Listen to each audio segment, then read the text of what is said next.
Hi everyone, this is Karak from Angry Centaur Gaming. You know, sometimes crap just doesn't work out. Plans fall apart, people fail you, a log falls onto your testicles, and your day goes to shit. The release of Dying Light for the PC, Xbox One, and PS4 is sorta like that. Techland had one fucking job and they failed at botching physical releases, failing to ship out games and keys to people on time to even look at the game before it went up for sale. But here we are, we're coming out the other side. The game's out, and after a good deal of hours playing it, seeing it on the PS4, Xbox One, and PC, I feel like I can give a good preliminary look at the game that Techland seemed hell-bent in screwing over. Let's see if this is just a bump in the road, or if it's the equivalent of a digital fun factor hate crime right up there with Microsoft thinking they needed to fix the bumper buttons on their controller.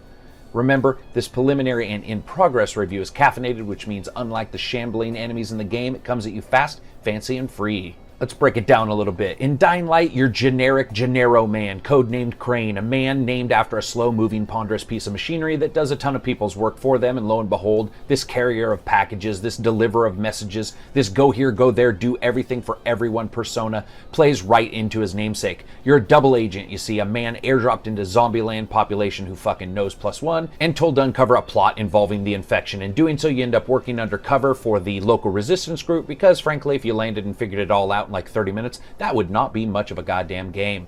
While smashing, slashing, electrocuting, kicking, punching, body slamming, stabbing, skewering, freezing, burning, shooting, and perhaps tickling zombies and human enemies to death, you'll level up 3 enormous skill trees.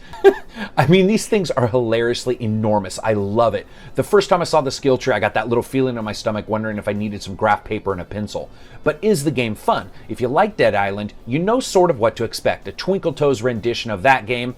But did we get it? Let's see. Graphics are up first. On the PC with the graphics cranked as high as I could without hacking the config file in some magical way, the game looked pretty damn good, though their post-processing leaves a bit to be desired. And their anti-aliasing solution, though usually clean, can sometimes look like the world's been encrusted in diamond dust, like some magical fairy sprinkled the land because it didn't want gamers too depressed at all the killing, and the edges to many locations can have this odd sparkle. Overall, the textures are very good. The animations for characters and enemies around you are also excellent, though at times the comical, oh shit, I've lost my bones animations of the zombies or humans can be laugh-out-loud funny as they go flapping around the game world like they have little zombie body rockets inside their corpses pushing them around without any outside influence. I still think the textures and little aspects of graphical awareness do a good job here, with light streaming in through windows, colored lighting moodily enhancing nighttime's inevitable win over daytime, and the difference between an impromptu hospital and a barracks really feeling real across the entire spectrum. In fact, above all things, I think the lighting really stood out as the most impactful graphics effect here. Now, when it comes to the consoles, the PS4 and Xbox One both did fantastic jobs as well, though there is tearing on both titles. If you don't know what tearing is, just imagine someone coming up to your TV and shearing the image down the center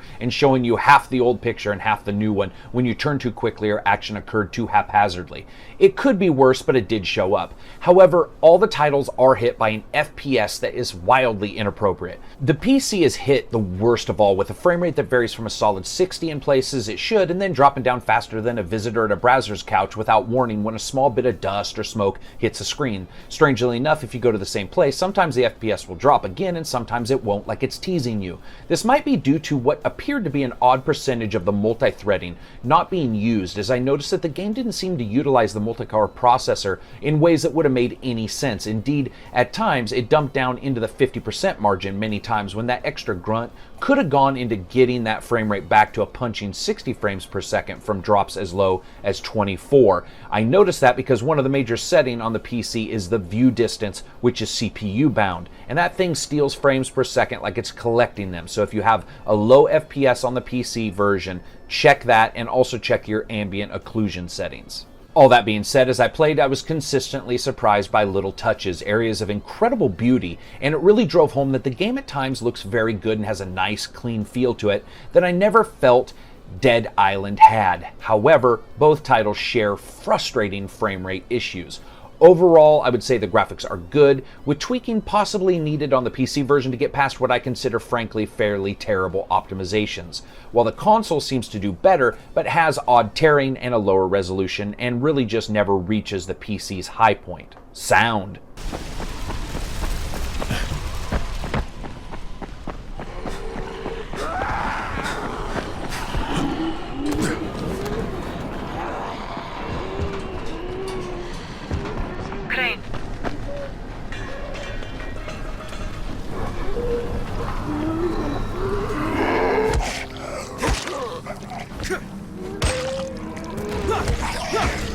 It's excellent. The sound in this game has the success rate of Matthew McConaughey's Sex Life. I mean, it doesn't matter what it's doing, whether it's the ambient sounds, the mixing, it's all done wonderfully. It's a true pleasure to experience. I think the only negative I could find is the heavy landing sound when you jump. It's just a bit too far, and it sounds a little bit like someone replaced your legs with rotten Halloween pumpkins, and I dare say if anyone sounds like that when they land, they're most likely licking their own ankle. Honestly, every weapon had impact. The punches and kicks were solid, and when you finally succeed in bagging your first zombie, the sound of their melon exploding into juicy, bloody bits is pretty close to perfection. I'm just very happy with the sound so far. Music.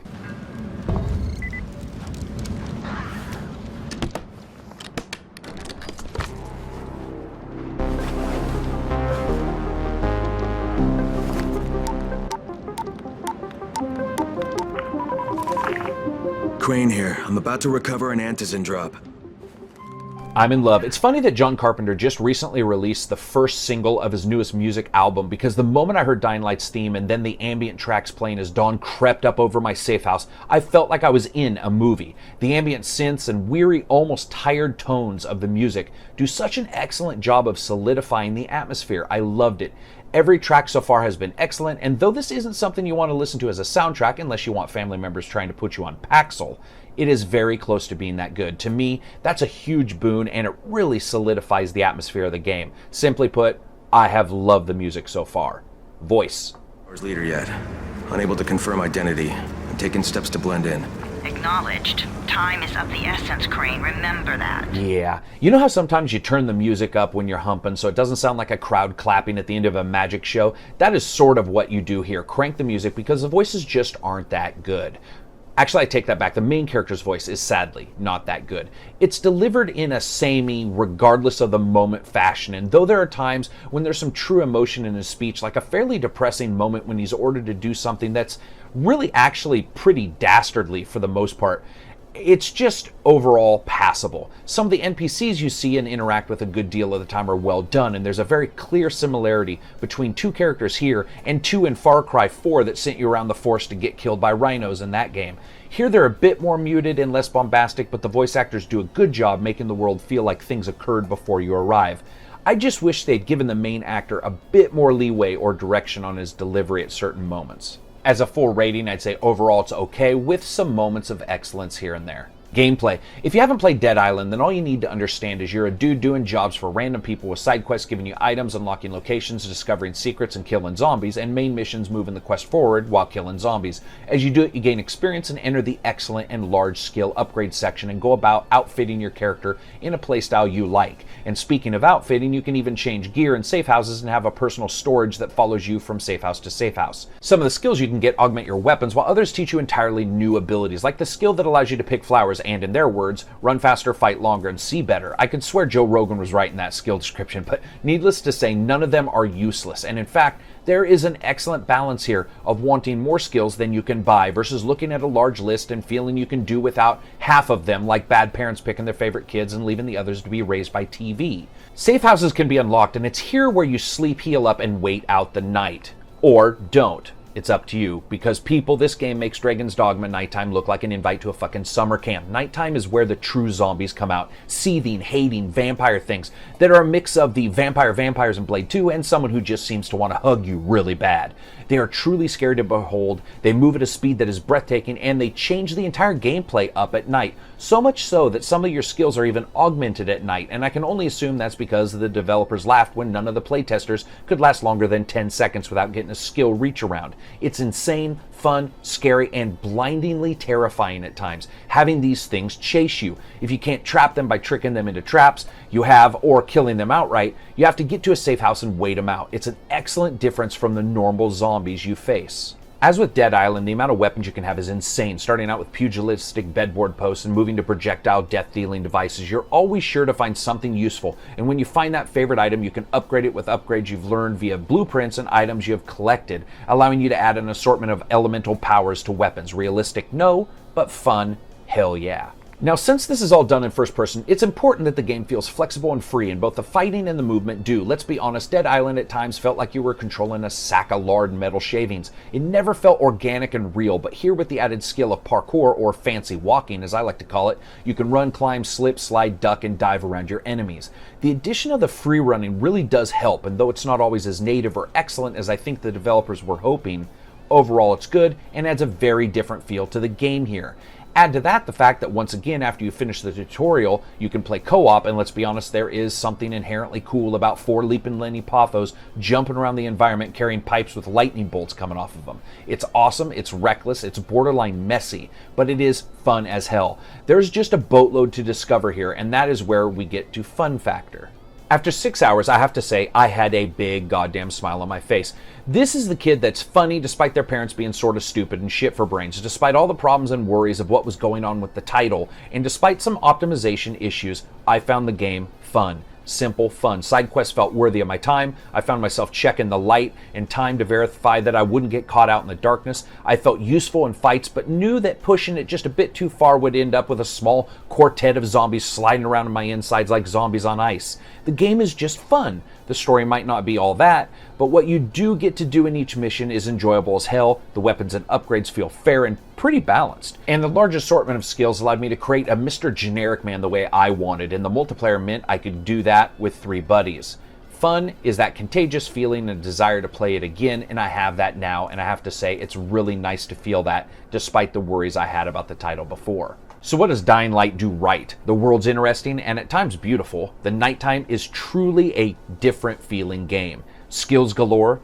Weapons upgrade system is in full effect here. Side quests are actually somewhat eventful and interesting. And the music and sound is to die for, in my opinion. What does Dying Light do wrong? On the PC, the game runs like it has some kind of vendetta against you, experiencing it at the best for longer than a couple minutes. Voice of the main actor is actually sort of flat. Animations, bugs, and oddness here or there, as with all zombie games at times, things can look a little foolish when a zombie head catches on the edge of a wall and it begins to shake like it's trying to actively dislodge itself from current reality.